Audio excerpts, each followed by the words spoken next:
Welcome back my dear student. আজকের ভিডিওতে আমরা আলোচনা করব যে সমস্ত ছাত্রছাত্রীরা এই সদ্য মাধ্যমিক পরীক্ষা উত্তীর্ণ হয়ে এসছো এবং তোমরা ক্লাস 11 এর সায়েন্স নিয়ে পড়বে বলে মনস্থির করেছো, তাদের জন্য আজকের এই ভিডিওটি। আজকের ভিডিওতে আমরা আলোচনা করব ক্লাস 11 এর সায়েন্সের পদার্থবিজ্ঞানের সমস্ত সিলেবাস নিয়ে। যেহেতু নতুন কারিকুলামের সেমিস্টার পদ্ধতি এসেছে, সেমিস্টার 1, সেমিস্টার 2, সেমিস্টার 3, সেমিস্টার 4, এই চারটা সেমিস্টার মিলে টোটাল এইচএস এক্সামিনেশন 11 এবং 12। তার মধ্যে ক্লাস 11 এ থাকছে সেমিস্টার 1 এবং সেমিস্টার 2, ক্লাস 12 এ থাকছে সেমিস্টার 3 এবং সেমিস্টার 4। এই সেমিস্টার পরীক্ষাগুলো কবে নাগাদ হওয়ার সম্ভাবনা আছে, আর কত মার্কের হবে, আর কত টাইম থাকবে, ইত্যাদি বিষয় নিয়ে আজকের ভিডিওতে আমরা আলোচনা করব। তাছাড়াও আমরা আজকে আলোচনা করব কিভাবে আমরা পড়াশোনা করব, কিভাবে আমরা এমসিকিউ প্র্যাকটিস করব, কি কি বই পড়ব, ইত্যাদি বিষয়বস্তু। ক্লাস 11 এর সেমিস্টার 1 এর সম্পূর্ণ সিলেবাস নিয়ে আলোচনা করব। ক্লাস 11 এর সেমিস্টার 1 কবে নাগাদ হওয়ার একটা পসিবিলিটি আছে না, এটা টেন্টেটিভ ডেট হচ্ছে গিয়ে নভেম্বর। তো নভেম্বরে সেমিস্টার 1 হবে। সেমিস্টার 2 কবে হবে? সেমিস্টার 2 হবে মার্চ মাসে। সেমিস্টার 2 হবে মার্চ মাসে। তো সেমিস্টার 1 টোটাল মার্ক থাকছে 35 মার্ক এবং টোটাল হবে এমসিকিউ বেসে। ক্লিয়ার? টাইম থাকবে 1.5 আওয়ার, মানে 1.5 ঘন্টা। ক্লিয়ার? এবার থাকছে কি টপিক, আগে টপিক নিয়ে ডিসকাশন করব, তারপরে ডিটেইলস অ্যানালাইসিসে আমরা যাব। 1 নম্বর ইউনিট হচ্ছে গিয়ে ফিজিক্যাল ওয়ার্ল্ড এন্ড মেজারমেন্ট, যেটাকে বাংলায় আমরা বলছি ভৌত বিশ্ব এবং পরিমাপ। এখান থেকে তোমাদের থাকবে 3 নাম্বারের, অর্থাৎ 1 মার্কের 3টা কোশ্চেন থাকবে। ক্লিয়ার হয়েছে? স্মৃতিবিজ্ঞান খুব ইম্পর্টেন্ট। স্মৃতিবিজ্ঞান থেকে থাকবে 1 নাম্বারের 12টা কোশ্চেন, টোটাল হচ্ছে গিয়ে 12 মার্ক। এরপরে আসছে লজ অফ মোশন, মানে হচ্ছে গতীয় সূত্রাবলী। তো গতীয় সূত্রাবলী থেকে আসবে 8 মার্ক, 1 মার্ক করে 8 মার্ক, অর্থাৎ 8টা হচ্ছে এমসিকিউ। এরপরে আসছে কার্যক্ষমতা শক্তি, ওয়ার্ক এনার্জি পাওয়ার, যেটা তোমরা ক্লাস 9 এ পড়েছিলে। তো এটা থেকে আসবে 5 মার্ক। এরপরে আসছে কণা সংস্থার গতি ও দৃঢ় বস্তুর ঘূর্ণন, motion of the system of the particle and rigid body. তো এখান থেকে আসছে 1 মার্কের এমসিকিউ 7খানা, টোটাল হচ্ছে 7 মার্ক। তাহলে একটু আমরা ওভারলুক দিব যে কোন কোন টপিকগুলো আমাদের খুব ইম্পর্টেন্ট এবং বেশি বেশি আমাদেরকে পড়তে হবে, যেখান থেকে বেশি মার্ক আসছে। এক হচ্ছে পৃথিবীবিজ্ঞান, বেশি মার্ক আসছে। সেকেন্ড হচ্ছে গতীয় সূত্রাবলী, যেটা হচ্ছে নিউটনের লজ অফ মোশন, এবং আর একটা হচ্ছে কি কণা সংস্থার গতি ও দৃঢ় বস্তু। তাহলে এটা হচ্ছে কি 7 মার্ক। তাহলে এই 3টার উপর আমাদেরকে বেশি বেশি করে এমফাসাইজ দিতে হবে। আর ফিজিক্যাল ওয়ার্ল্ড এন্ড মেজারমেন্ট এটা তো না পড়লেই নয়, কারণ এই চ্যাপ্টারটা পড়তে হবে। এটা পড়লে গিয়ে এখানে যে ইউনিট এবং আমরা ডাইমেনশন জানবো, মানে মাত্রা এবং একক জানবো, এগুলোর অ্যাপ্লিকেশন এই নিচের যত এই যে 4টা আমাদের ইউনিট আছে, এই 4টা এই ইউনিটে সব ক্ষেত্রে কিন্তু তার ব্যবহার আছে। তো এই পর্যন্ত আমি বোঝাতে পেরেছি ক্লাস 11 এর সেমিস্টার 1 এর টোটাল খুঁটিনাটি। নভেম্বরে পরীক্ষা হবে, এমসিকিউ হবে 35 মার্ক, টোটাল হবে এমসিকিউ, টাইম থাকবে 1.5 আওয়ার। এরপরে আমরা আসছি ক্লাস 11 এর semester 2। Semester 2 in details. Semester 2 কবে নাগাদ হওয়ার একটা সম্ভাবনা রয়েছে না, এটা মার্চ মাসে হবে। ক্লিয়ার? টোটাল মার্ক কত না 35 মার্ক। কি কি থাকছে না, এখানে এমসিকিউ থাকছে না। কি থাকছে? শর্ট আনসার কোশ্চেন থাকছে আর ডেসক্রিপটিভ কোশ্চেন থাকছে। এখানে ইউনিট গুলো কি কি রয়েছে? এখানেও পাঁচখানা ইউনিট রয়েছে। প্রথম যে ইউনিটটা রয়েছে সেটা হচ্ছে মহাকর্ষ। মহাকর্ষ থেকে 2 মার্কের একটা কোশ্চেন করতে হবে, 2 মার্ক। 3 মার্কের একটা কোশ্চেন করতে হবে, 3 মার্ক, টোটাল হচ্ছে 5 মার্ক। এটা হচ্ছে টাইপ 1 এ 2 মার্কের কোশ্চেন, টাইপ 2 তে 3 মার্কের কোশ্চেন। সেকেন্ড ইউনিট যেটা হচ্ছে properties of the bulk matter, অর্থাৎ আয়তন বিশিষ্ট বস্তুর ধর্মাবলী। এখানেও থাকছে 2 মার্কের একটা কোশ্চেন।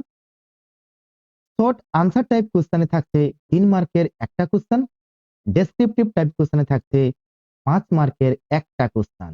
তাহলে আয়তন বিশিষ্ট বস্তুর ধর্মাবলী এখান থেকে লং কোশ্চেন থাকছে, যেটা হচ্ছে ডেসক্রিপটিভ টাইপ কোশ্চেন, বড় প্রশ্ন থাকবে। তো টোটাল মার্ক এখান থেকে কত পেলাম? 10 মার্ক। এরপরে আসছে থার্মোডাইনামিক্স, তাপগতিবিদ্যা। তাপগতিবিদ্যা থেকে আমরা 2 মার্কের একটা কোশ্চেন পাবো আর 3 মার্কের একটা কোশ্চেন পাবো, তাহলে টোটাল হচ্ছে গিয়ে 5 মার্ক। এরপর আসছে unit 4 A behaviour of the perfect gases and kinetic theory, আদর্শ গ্যাসের আচরণ ও গতিতত্ত্ব। ক্লিয়ার হয়েছে? এখান থেকে আমরা কি পাবো? 2 মার্কের একটা কোশ্চেন পাবো, 3 মার্কের একটা কোশ্চেন পাবো, টোটাল মার্ক হচ্ছে গিয়ে 5 মার্ক। এরপরে আসছে অসিলেশনস অ্যান্ড ওয়েভস। অসিলেশনস অ্যান্ড ওয়েভস থেকে কম্পন ও তরঙ্গ, যার বাংলা। তো এখান থেকে পাবো 2 মার্কের একটা কোশ্চেন, 3 মার্কের একটা কোশ্চেন, 5 মার্কের একটা কোশ্চেন, টোটাল হচ্ছে 10 মার্ক। তাহলে এখান থেকেও আমরা ওভারলুক দেখতে পারি যে আয়তন বিশিষ্ট বস্তুর ধর্মাবলী অর্থাৎ properties of the bulk matter এবং অসিলেশনস অ্যান্ড ওয়েভস, এখান থেকে সব থেকে বেশি মার্ক আসবে এবং ভালো করে এই দুটো চ্যাপ্টার বেশি বেশি করে আমাদেরকে পড়তে হবে। 10 10 20 মার্ক, আর বাকি 15 মার্ক বাকি 3টা ইউনিট থেকে আসছে। ক্লিয়ার? তাহলে এখান থেকে কোনো এমসিকিউ নেই, কেবলমাত্র লেখা কোশ্চেন 2 মার্কের, 3 মার্কের আর হচ্ছে 5 মার্কের। তাহলে টোটাল হলো দেখো 35 মার্ক। ক্লিয়ার হয়েছে? তার মধ্যে 2 মার্কের থাকছে 10 মার্ক, আর 15 মার্কের থাকবে 3 মার্কের কোশ্চেন, আর 10 মার্কের থাকবে 5 মার্কের কোশ্চেন, অর্থাৎ দুটো থাকবে। তো এই পর্যন্ত ক্লিয়ার? সেমিস্টার 2 মার্চে হচ্ছে, আর সেমিস্টার 3 4 এখন আমরা আলোচনা করব না। সেমিস্টার 3 4 হচ্ছে ক্লাস 12 এর জন্য, পরে অন্য কোনো ভিডিওতে আমরা আলোচনা করব। এরপরে আসবো ইন ডিটেইলস, সিলেবাসের ভেতর কি দিয়েছে ওটা একটু জানবো। সিলেবাসের ভেতর এটা দিয়েছে যে সেমিস্টার 1 সাবজেক্ট হচ্ছে ফিজিক্স। দেখো, তো এখান থেকে ফুল মার্ক দিয়েছে 35। Unit 1 physical world measurement, unit 2, unit 3, unit 4, unit 5 in details লিখেছে আমরা কি কি পড়বো। তো এই চ্যানেলে আমরা ইন ডিটেইলস থিওরি আলোচনা করব, এমসিকিউ আলোচনা করব এবং কিছু প্র্যাকটিস কোশ্চেন করব, যেগুলো তোমাদের ফাইনাল এক্সামিনেশনের জন্য খুব খুব খুব ইম্পর্টেন্ট। এরপরে সেমিস্টার 2 রও ইন ডিটেইলস দেওয়া আছে, gravitation, properties of the bulk matter, thermodynamics, kinetic theory এবং wave and oscillation. In details দেওয়া আছে যে এই জিনিসগুলোকে আমাদেরকে ভালো করে স্টাডি করতে হবে, পড়তে হবে। ক্লিয়ার? তো এরপরে যেটা আমি বলেছিলাম যে আমরা আলোচনা করব কিভাবে পড়াশোনা করব।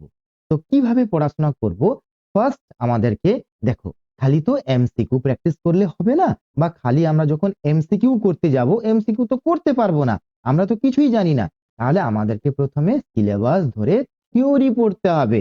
তাই লেখা হয়েছে দেখো, সিলেবাস ধরে থিওরির ধারণা পরিষ্কার করতে হবে। থিওরি প্রথমে পরিষ্কার আমাদেরকে বুঝে নিতে হবে যে কি কি জিনিস আছে এবং কি কি বলতে চেয়েছে। ইন ডিটেইলস আমাদের থিওরি পড়া হয়ে গেল।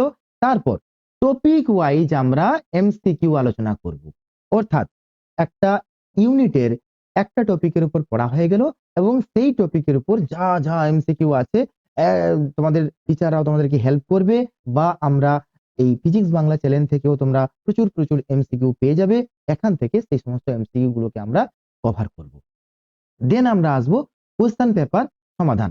পরীক্ষাকে মনে করো আরো 2 মাস বাকি আছে কি 2.5 মাস বাকি আছে, ঠিক আছে? ততক্ষণে আমাদের সিলেবাস শেষ হয়ে যাবে এবং আমরা কি করব, ওই 35 মার্ক এমসিকিউ এবং টাইম হচ্ছে 1.5 আওয়ার, ওই সময় ধরে এবং এই 35 মার্কের এমসিকিউ ওই সময়ের মধ্যে পরীক্ষার মতন দিয়ে প্র্যাকটিস করব। ক্লিয়ার হয়েছে? এরপর রিভিশন করব, বারবার বারবার বারবার রিভিশন করতে হবে, থিওরি গুলোকে বারবার করতে হবে, ফর্মুলা গুলোকে আমাদেরকে মনে রাখতে হবে, রিকল করতে হবে, দিলে গিয়ে যে কোনো এমসিকিউ ইজিলি সমাধান হয়ে যাবে। তো এরপরে আমরা আসবো কি বই পড়বো। তো কি বই পড়বো, ক্লাস 11 এর বাংলা মাধ্যমে যে সমস্ত ছেলেমেয়েরা পড়ছো, তারা নরমালি ছায়া প্রকাশনী পড়ছো বা সাঁতরা প্রকাশনী পড়ছো, এই দুটো পড়বে। এবার যারা একটু ফিজিক্স ভালো মতন জানতে চাও, যে ফিজিক্সের একটু নলেজটা ভালো করতে হবে কিনা, সামনের দিকে আমরা নিট দিব, ক্লিয়ার, নিট দিব বা ডাব্লিউবি জেই দিব বা জেই মেন দিব, তাদের জন্য আমি বলছি এনসিইআরটি বাংলাতেও পাওয়া যায়। যারা এনসিইআরটি ইংলিশে পড়তে পারবে খুব ভালো, আর এনসিইআরটি বাংলাও পাওয়া যায়। এই এনসিইআরটি বাংলা বইটা কিনে নিয়ে তার যত এমসিকিউ আছে, তার যত প্রবলেম আছে সেগুলোকে আমাদেরকে সমাধান করতে হবে। তবে আগে বেসিকটা আমাদেরকে ক্লিয়ার করতে হবে, দেন এনসিইআরটি। তাছাড়াও আরো অনেক রকমের বই আছে, যদি নিট এবং ডাব্লিউবিজি এর জন্য পড়তে চাও অনেক কিছু আছে। ওকে, সেগুলো আমরা পরের দিকে বলবো। তো এই ছিল আজকে আমাদের ডিসকাশন। ভিডিওটি ইনফরমেটিভ হলে চ্যানেলটিকে সাবস্ক্রাইব করে পাশে থাকবে। তো have a good day, take care.